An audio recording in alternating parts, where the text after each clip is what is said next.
नमस्कार साथीहरु, तपाईलाई नयाँ कुरा सिकाउनमा फेरि पनि स्वागत छ। आजको यो ट्युटोरियलमा हामी तपाईलाई CSS बोर्डरको बारेमा एक्सप्लेन गर्ने छौं। यदि तपाई यस YouTube च्यानलमा नयाँ हुनुहुन्छ भने कृपया लाइक, शेयर अनि सब्स्क्राइब गरिदिनु होला। साथसाथै छेउमा रहेको बेल आइकनलाई पनि दबाउनु होला ताकि तपाईले कुनै पनि भिडियो मिस नहोस्। र यदि तपाईले प्रिभियस भिडियोहरु मिस गर्नुभएको छ भने प्रिभियस भिडियोहरु पनि हेर्न सक्नुहुन्छ। साथीहरु, अब हामी जान्छौं CSS बोर्डर। हामीले CSS बोर्डर किन युज गर्छौं र हामी के गर्न सक्छौं भन्ने कुरा हामी तपाईलाई देखाउँछौं है त। पहिले थ्योरेटिकली बुझौं। हामी यसमा तपाईले देख्न सक्नुहुन्छ CSS बोर्डर भनेको छ हाम्रो फर्स्टमा छ बोर्डर स्टाइल। जस्तै बोर्डर भनेको कस्तो त भन्दाखेरि यहाँ तपाईले देख्न सक्नुहुन्छ यो स्लाइडमा पनि यो पनि बोर्डर हो एउटा। यो बोर्डर कसरी राख्न सकिन्छ, यो बोर्डरको स्टाइल कसरी बनाउन सकिन्छ भन्ने कुरा तपाई हामीले बोर्डर स्टाइल युज गरेर बनाउँछौं। र बोर्डर विड्थ भनेको जस्तै यो बोर्डरको विड्थ हुन्छ, जस्तै यो कतिको मोटाई भन्ने कुरा हुन्छ, त्यो विड्थ कसरी बढाउने घटाउने कतिको राख्ने भन्ने कुरा हाम्रो बोर्डर विड्थले भन्छ। र बोर्डर कलर भनेको हामीले किन युज गर्छ भन्दाखेरि बोर्डर कलर यहाँ तपाईले देख्न सक्नुहुन्छ यहाँ ब्ल्याक कलर टाइपको देखिन्छ, तर हामी अहिले बोर्डर कलर पनि प्र्याक्टिकली गर्दाखेरि चाहिँ हामीले धेरै भन्दा धेरै डिपली बुझ्छौं। जस्तै बोर्डर कलर भनेको हामीले यो बोर्डर कलर चाहिँ कस्तो राख्ने भन्ने कुरा चाहिँ हामीले यो बोर्डर कलरबाट राख्न सक्छौं। यो बोर्डर सर्ट ह्यान्ड प्रोपर्टी भनेको हामीले यो तीनटै कुरालाई चाहिँ हामी बोर्डर भन्ने एउटा युज गरेर पनि हामी सबै एउटा भनौं न यसको जुन एउटा प्रोपर्टिजको काम गर्न सक्छौं। यानी कि एउटा बोर्डरको भित्र नै हामी यो बोर्डर प्रोपर्टिज भित्र यो border style, border width, border कलरको प्रोपर्टिज युज गर्न सक्छौं। त्यो कसरी भन्ने कुरा हामी तपाईलाई देखाउँछौं। CSS राउन्ड बोर्डर्स भनेको तपाईको जस्तै बोर्डरको जस्तै तपाईले धेरै भन्दा धेरै कुराहरु देख्नु भएकै होला। बोर्डर पनि यसमा चाहिँ के हुन्छ भने अलिकति राउन्ड शेपको हुन्छ। त्यो राउन्डको शेपको कसरी बनाउन सकिन्छ भन्ने कुरा तपाईलाई हामी प्र्याक्टिकली देखाउने छौं अनि मात्र तपाईले बुझ्न सक्नुहुन्छ। त्यसको लागि हामी के गर्छौं, सबलाइन टेक्स्टमा जान्छौं। सबलाइन टेक्स्ट एडिटरमा गइसकेपछि कन्ट्रोल एन गर्नुस्, कन्ट्रोल एस गर्नुस्। अनि त्यसपछि अब हामी जान्छौं यसमा ब्याक अनि त्यसपछि म फोल्डर बनाउँछु र फोल्डर बनाइसकेपछि राख्छु म CSS बोर्डर भनेर राख्छु है त। यो CSS बोर्डर नाम राखिसकेपछि अब म के गर्छु, यसमा फाइल बनाउँछु। एउटा HTML फाइल, एउटा CSS फाइल भनेको दुईटा राख्नु पर्यो। एउटा HTML फाइल यानी कि हाम्रो HTML को लागि, अब CSS को लागि के गर्छु, यसमा style.css भनेर राख्छु है त। र त्यसपछि हामी राख्छौं index.html मा राख्छौं HTML अनि त्यसपछि ट्याब राख्छौं र त्यसपछि हामी राख्छौं CSS बोर्डर भनेर राख्छौं है त। नाम टाइटल राखेको अरु केही पनि हैन। अब यसमा हामीले टेक्स्टहरु चाहिँ लेख्छौं ताकि हामीले देखाउन सकोस् तपाईलाई कसरी चाहिँ हामीले बोर्डरले के चेन्जेस भइराको छ क्लियरली बुझाउन सकोस्। अब यसको लागि चाहिँ म के गर्छु, वेलकम टु नयाँ कुरा सिकाउ भनेर राखे। If you are new in this channel, then do like, share and subscribe भनेर भनेको छ है। र त्यसमा म राख्छु यसमा कमा अर्को टेक्स्ट राख्छु। म यहाँ प्याराग्राफ ट्याग युज गर्छु र यसमा के गर्छु भन्दाखेरि hello happy and beautiful people भनेर राख्छ है त। ब्युटिफुल को ब्युटिफुल भयो, ब्युटिफुल पिपल भनेर राख्छ है त। र त्यसपछि म कन्ट्रोल एस गरे र त्यसपछि मैले right click open in browser. तपाईलाई अब त धेरै भन्दा धेरै सजिलो भएको होला यो ब्राउजरमा जाने, रिफ्रेश गर्ने भन्ने कुरा त है। र वेलकम टु नयाँ कुरा सिकाउ। If you are new in this channel then do like, share and subscribe भनेर आइसकेको छ र ह्याप्पी एन्ड ब्युटिफुल पिपल भनेर आइसकेको छ। अब यसलाई मैले स्टाइलिङ गर्नको लागि पहिला हामी स्टाइल लिंक गर्नुपर्ने हुन्छ। हामीले लिंक गर्छौं, हामीले यो style.css भनेर लिंक गर्छौं। अब हामीले प्रोपर्टिज के भनेको थियो भन्दाखेरि पहिला हामी बोर्डर राख्छौं है त। हामी बोर्डर कसरी राख्न सकिन्छ त भन्ने कुरा चाहिँ हामी तपाईलाई जान्छौं यसमा। पहिला बोर्डर राख्नको लागि हामी के गर्छौं, यसमा यो जुन जे छ हामीले यहाँ तपाईले देख्न सक्नुहुन्छ यहाँ चाहिँ हाम्रो बोर्डर कुनलाई लगाउने भन्ने कुरा हुन्छ। यो बडी भित्रको सबैलाई कि यो H1 लाई मात्र कि यो P एलिमेन्टलाई मात्र कुनलाई चाहिँ तपाईले सिलेक्ट गर्नुपर्ने हुन्छ। म H1 लाई मात्र बोर्डर राख्न चाहन्छु, त्यसैकारणले H1 राखे। अब हामी के राख्छौं भन्दाखेरि यसमा बोर्डर भनेर राख्छौं। बोर्डर प्रोपर्टी युज गरेपछि अब यसमा स्टाइल भनेको के हुन्छ भन्दाखेरि हाम्रो जुन यो बोर्डर तपाईले देख्न सक्नुहुन्छ बोर्डर स्टाइलमा हाम्रो धेरै भन्दा धेरै कुराहरु छ। यसमा हामी सोलिड भन्ने युज गर्छ। हामी सोलिड भन्ने युज गर्दाखेरि चाहिँ के हुन्छ भन्ने कुरा म तपाईलाई देखाउँछु। जस्तै यहाँ गए र मैले सोलिड भन्ने युज गर्दाखेरि चाहिँ हाम्रो ब्ल्याक आयो हैन। यो ब्ल्याक आयो सोलिड भनेको अनि यो पुरा क्लियर छ। अब मैले यो सोलिडको ठाउँमा के पनि युज गर्न सक्छु भने जस्तै म अर्को नेक्स्ट राख्छु, यसमा राख्छु बोर्डर अनि त्यसपछि यहाँ अर्को राख्छु डटेड। यो डटेड भन्ने राख्यो भने के हुन्छ त, अब यो तपाईले देख्न सक्नुहुन्छ यो चाहिँ यस्तो छ, सोलिड राख्दाखेरि बोर्डर अनि सोलिड भन्ने भ्यालु राख्दाखेरि चाहिँ यस्तो हुन्छ भने यदि मैले डटेड भन्ने युज गरेँ भने कस्तो हुन्छ भन्दाखेरि तपाईले यहाँ देख्न सक्नुहुन्छ यहाँ डट डट आइसकेको छ। हो यसरी चाहिँ तपाईले सजिलैसँग धेरै भन्दा धेरै बोर्डरहरुको स्टाइल युज गर्न सक्नुहुन्छ। भनेको बोर्डरलाई चाहिँ हामीले स्टाइल गर्ने त हो भनेपछि बोर्डरको अर्को पनि के युज गर्न सक्छौं भन्दाखेरि डबल युज गर्न सक्छौं। अब डबल भन्ने कस्तो त भन्दाखेरि तपाईले यहाँ देख्न सक्नुहुन्छ हामीले प्रोपर्टिज बोर्डर राख्यो र डबल भनेको भ्यालु राख्यो। अब यसलाई चाहिँ हामीले रिफ्रेश गर्यो भने के आउँछ, यसमा चाहिँ तपाईले देख्न सक्नुहुन्छ यो चाहिँ बोर्डर डबल छ। हो यसरी चाहिँ तपाईले राख्न सक्नुहुन्छ, बोर्डरको स्टाइलिङ गर्न सक्नुहुन्छ। अब हाम्रो मेनली युज पनि गर्न सक्छौ के त भन्दाखेरि हाम्रो ड्याश भन्ने युज गर्न सक्छौ ताकि तपाईले राम्रोसँग बुझ्न सक्नुहोस्। जस्तै म यसलाई अझै टाइप गर्छु र त्यसपछि यहाँ कन्ट्रोल एस गरेपछि यहाँ जान्छु र तपाईले देख्न सक्नुहुन्छ यसमा चाहिँ हाम्रो ड्याश राख्दाखेरि चाहिँ यो भयो। यसरी चाहिँ तपाईले बोर्डरको कलरहरु सजिलैसँग चेन्ज गर्न सक्नुहुन्छ। म चाहिँ के गर्छु यो बोर्डर सोलिड राख्छु अनि त्यसपछि तपाईले देखाउँछ है त हामीले कलरहरु चाहिँ कसरी राख्न सकिन्छ बोर्डरको भनेर। यहाँ किनभने तपाईले यहाँ देख्न सक्नुहुन्छ यहाँ हाम्रो बोर्डरको कलर चाहिँ यहाँ ब्ल्याक मात्र छ। यो कलरलाई चाहिँ हामीले कसरी चेन्ज गर्न सकिन्छ त, हामीले टेक्स्टको चेन्ज गर्यो, ब्याकग्राउन्डको कलरहरु चेन्ज गर्यो, तर यो बोर्डरको कलर चाहिँ कसरी चेन्ज गर्न सकिन्छ भन्ने कुरा हामी जान्छौं है त।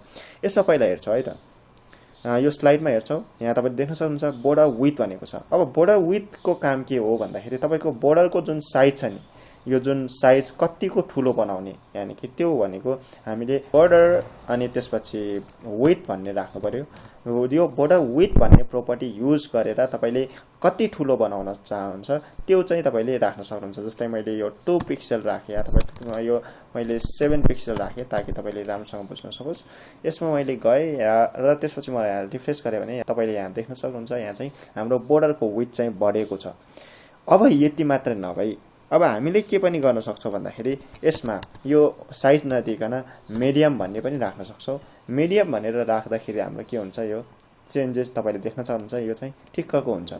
अब यो मिडियमको सट्टा हामीले के पनि गर्न सक्छौं भने जस्तै म यसलाई फेरि कमेन्ट गरेर बोर्डर अनि त्यसपछि विड्थ राख्छु अनि यसमा राख्छु थिक र थिक राख्दाखेरि चाहिँ के हुन्छ यो बोर्डरको साइज चाहिँ तपाईले देख्न सक्नुहुन्छ यो चाहिँ अलिकति मोटाइ भइसकेको छ। यसमा हामीले यो साइज राख्दाखेरि चाहिँ हामीलाई सजिलो हुन्छ किनभने हामीलाई कति बोर्डरको साइज चाहियो त्यो चाहिँ हामीले सजिलैसँग राख्न सक्छौं।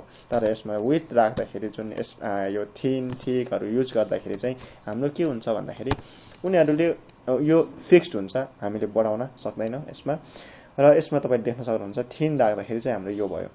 अब हामी के गर्छौं भन्दाखेरि यसमा हामी पहिला पिक्सल नै राख्छौं ताकि हामीलाई सजिलो होस्। हामीले जति ठुलो चाहियो यानी कि यसमा विड्थको जतिको चाहियो त्यति नै राख्न सक्छौं। 7 पिक्सल राखे, 7 पिक्सल राखेर मैले यो सेभ गरे र सेभ गरेर म यहाँ रिफ्रेश गर्छु। अब हामी जान्छौं नेक्स्टमा के त भन्दाखेरि हामीले यसरी चाहिँ सजिलैसँग बोर्डरको साइज पनि बढाउन घटाउन सक्छौं। अब हामी नेक्स्टमा जान्छौं कलरमा है त। जस्तै हामीले बोर्डर कलर भनेको छ, यो बोर्डर कलर हामीले किन युज गर्छ कसरी युज गर्न सकिन्छ यानी कि हामीलाई यो बोर्डरको कलरहरु चेन्ज गर्न पर्यो भने हामीले कसरी सजिलैसँग गर्न सकिँदै रहेछ भन्ने कुरा हामी तपाईले देखाउँछौं। त्यसको लागि यहाँ जानुस् र यसमा गइसक्नु भएपछि तपाईले यहाँ जानुपर्ने हुन्छ बोर्डर कलर भनेर, बोर्डर कलर भन्ने प्रोपर्टिज युज गर्नुपर्ने हुन्छ। त्यसपछि कलर के राख्न चाहनुहुन्छ, म राख्न चाहन्छु येलो, त्यो चाहिँ राख्नुपर्ने हुन्छ। जस्तै तपाईले यहाँ हेर्न सक्नुहुन्छ यहाँ मैले येलो कलर राख्दाखेरि के भयो यहाँ कलर चाहिँ येलो भयो। हामीले जब कुनै पनि बोर्डर प्रोपर्टिजमा बोर्डर कलर भन्ने प्रोपर्टिज युज गरेर चाहिँ कुनै भ्यालु राख्दाखेरि चाहिँ हाम्रो के हुँदै रहेछ भन्दाखेरि हाम्रो कुनै पनि कलर बोर्डरको चाहिँ चेन्ज हुँदै रहेछ भन्ने कुरा बुझ्न सक्छौं। भनेको हामीले यसमा फेरि अर्को ब्लू राख्छौं र ब्लू राखिसकेपछि कन्ट्रोल एस गरौँ र त्यसपछि हामी के गर्छौं यसमा रिफ्रेश गर्छौं र तपाईले देख्न सक्नुहुन्छ यहाँ चाहिँ हाम्रो ब्लू कलर आएको छ।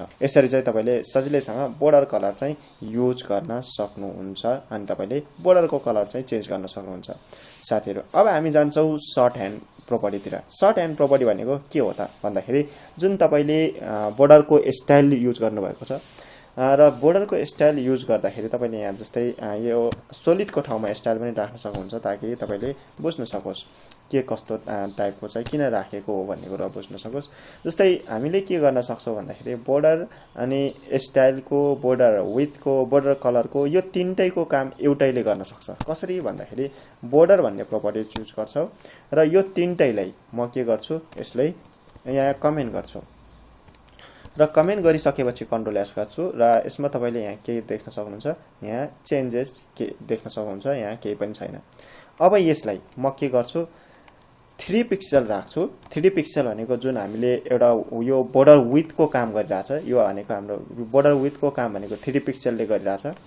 अब फेरि अर्को भनेको सोलिड राख्छु। सोलिड भनेको के भन्दाखेरि तपाईको बोर्डरको स्टाइल, यानी कि बोर्डरको स्टाइल चाहिँ तपाईको सोलिड हो कि ड्याश हो कि अथवा डटेड हो कि डबल हो कि कस्तो हो भन्ने कुरा चाहिँ तपाईको यो यसमा सेन्टरमा राख्यो। यो सोलिडको ठाउँमा चाहिँ हामीले डटेड, डबल, ड्याश, सोलिड जे राख्यो त्यही हुन्छ भनेपछि अब हामी नेक्स्टमा आउँछौं कस्तो त कलर भन्ने कुरा चाहिँ आउँछ। कलर भनेको म ब्लू राख्छु। कलर भनेको ब्लू भनेको हाम्रो अन्तिममा चाहिँ कलर आउँदै रहेछ भनेको फर्स्टमा चाहिँ हाम्रो बोर्डर विड्थ अनि त्यसपछि हाम्रो सेकेन्डमा आउँछ बोर्डर स्टाइल अनि त्यसपछि थर्डमा आउँछ बोर्डर यहाँ कलर। अब यसरी चाहिँ हामीले बोर्डरको सबै प्रपर्टी युज गर्न सक्दो रहेछ भनेको रिफ्रेश गर्दाखेरि तपाईले यहाँ देख्न सक्नुहुन्छ यहाँ बोर्डर ब्लू कलरमा आएको छ। अब हामी के गर्छौं भन्दाखेरि यो तपाईले यहाँ देख्न सक्नुहुन्छ हाम्रो प्याराग्राफ भित्र चाहिँ हाम्रो के छ, केही कन्टेन्टहरु छ। यो प्याराग्राफ भित्रकोलाई पनि म के गर्छु स्टाइलिङ गर्छु। यसमा पनि राख्छु बोर्डर अनि त्यसपछि यसमा 7 पिक्सल राख्छु अनि त्यसपछि यसमा राख्छु सोलिड अनि त्यसपछि राख्छु रेड। यसरी चाहिँ तपाईले राख्न सक्नुहुन्छ। जस्तै सोलिड यो जुन 7 पिक्सल छ यो 7 पिक्सल विड्थ भयो, सोलिड भनेको हाम्रो स्टाइल भयो, र भनेको कलर। अब यसपछि म के गर्छु यसमा रिफ्रेश गर्छु। तपाईले यहाँ देख्न सक्नुहुन्छ यहाँ चाहिँ यस्तो आयो। अब एउटा प्रपर्टी छ हाम्रो जुन CSS राउन्डेड बोर्डर भनेको छ। यो भनेको कस्तो र कसरी युज गर्न सकिन्छ भन्दाखेरि हामीले यसरी युज गर्न सक्छौं। बोर्डर रेडियस भन्ने छ, एउटा बोर्डर रेडियस भन्ने छ र बोर्डर रेडियसमा मैले यदि 20 पिक्सल राखे भने कस्तो हुन्छ त, जुन हाम्रो यो तपाईले देख्न सक्नुहुन्छ यो चाहिँ एउटा रेक्टेंगल शेपमा छ। यसलाई चाहिँ हामी यसलाई राउन्ड पार्न सक्छौं। कसरी भन्दाखेरि तपाईले देख्न सक्नुहुन्छ हामीले यहाँ बोर्डर रेडियस भन्ने प्रपर्टिज युज गर्यो र बोर्डर रेडियसमा युज गरिसकेपछि बोर्डर रेडियस प्रपर्टिज युज गरिसकेपछि हामीले पिक्सल राख्यो र त्यसपछि अब हामी जान्छौं रिफ्रेश। तपाईले यहाँ देख्न सक्नुहुन्छ यहाँ केही चेन्जेस छ। अब यो वेलकम टु नयाँ कुरा सिकाउ यो जुन भित्रको कन्टेन्ट देख्न सक्नुहुन्छ अलिकति यो जुन बाहिरको एउटा बोर्डरले गर्दाखेरि पनि कति राम्रो देखिन्छ। त्यसैकारणले हामी बोर्डरलाई के गर्छौं राउन्ड गर्छौं। त्यसको लागि हामी यसमा पनि युज गर्छौं बोर्डर रेडियस भनेर राख्छौं। त्यसपछि म यसलाई पनि 20 पिक्सलमै राख्छु। जति पिक्सल राख्न चाहनुहुन्छ तपाईले त्यति राख्न सक्नुहुन्छ। मैले रिफ्रेश गर्दाखेरि तपाईको यहाँ के आयो चेन्जेस आयो। हो यसरी चाहिँ तपाईले सजिलैसँग बोर्डरको प्रपर्टिजहरु युज गरेर तपाईले बोर्डरको स्टाइलिङ गर्न सक्नुहुन्छ, कलर चेन्ज गर्न सक्नुहुन्छ, तपाईले बोर्डरको विड्थहरु चाहिँ चेन्जेस सजिलैसँग गर्न सक्नुहुन्छ र सर्ट एन्ड प्रपर्टिज चाहिँ तपाईको टाइम सेभिङ हुन्छ। तपाईले धेरै कोड चाहिँ गर्नु पर्दैन। आजको यो भिडियोमा हामीले तपाईलाई बोर्डरको प्रपर्टिजको बारेमा शेयर गर्यौ। हामी अझै नेक्स्ट भिडियोहरुमा डीपली जाने छौं ताकि तपाईले अझै CSS को बारेमा धेरै भन्दा धेरै कुराहरु बुझ्न सक्नुहुन्छ। अझै फ्युचर अपकमिङ भिडियोमा तपाईलाई एउटा रेस्पोन्सिभ स्ट्याटिक वेबसाइट कसरी सजिलैसँग बनाउन सकिन्छ HTML CSS प्रयोग गरेर भन्ने कुरा पनि शेयर गर्ने छौं। आजको भिडियोमा यति नै, धन्यवाद।